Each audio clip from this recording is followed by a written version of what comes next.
Today, we're going to talk about actuators. There's probably not a day that goes by where you don't use or encounter an actuator at home or at work. In this video, we're going to explain the purpose of an actuator, discuss the two types of actuators, look at the three typical sources of energy required for an actuator to move something, observe the operation of an actuator used in a very common industrial control application. Okay, let's get started.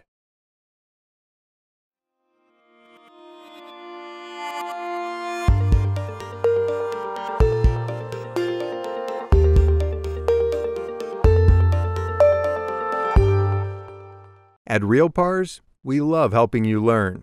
So if you enjoyed this video as much as we enjoyed making it, click the like button. Subscribe and click the bell, and you'll receive notifications of new RealPars videos, so you'll never miss another one.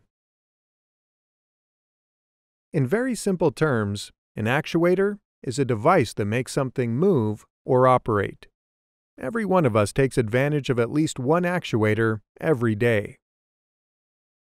When we go to the grocery store, the door opens automatically for us. An actuator makes the door open.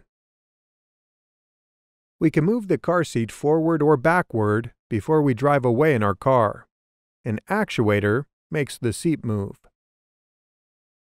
An actuator can move something in a straight line, also referred to as linear.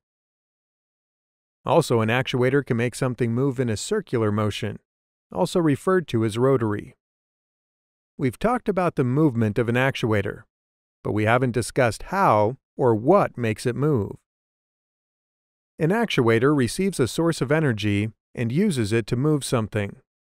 To put it another way, the actuator converts a source of energy into a physical mechanical motion. In this example, the butterfly valve is operated by turning the hand wheel connected to the rotary actuator. In industrial applications, the hand wheel could be replaced by one of three typical sources of energy, which can operate the rotary actuator. Electric actuators use some form of electric energy to operate. Hydraulic actuators use a variety of liquids as a source of energy. Pneumatic actuators are operated by compressed air.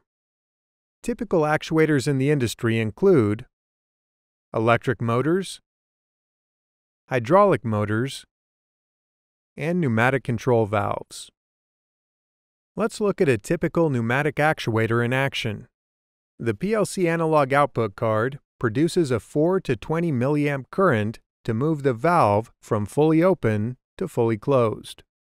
The 4 to 20 milliamp current will be converted to pneumatic pressure, which becomes the source of energy to operate the actuator. Okay, let's review what we've discussed. An actuator is a device that makes something move or operate. An actuator can move something in a straight line, referred to as linear, or in a circular motion, referred to as rotary. An actuator receives a source of energy and uses it to move something. In other words, the actuator converts the source of energy into physical mechanical motion. That source of energy can be in three different forms: pneumatic, electric, and hydraulic.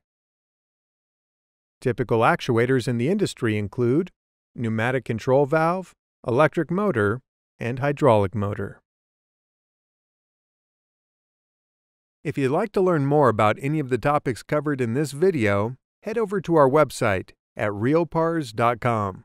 We'd love to hear your suggestions for topics you want our team to cover. Also, be sure to download the RealPars app. When you download the app, you'll be able to watch an entire free course on PLC hardware. Just like this video, the lessons are all high quality and also very easy to follow. By downloading the RealPars app, you have access to a wealth of practical knowledge as an automation engineer right in your pocket, and you'll also receive new fresh out of the oven videos each and every week.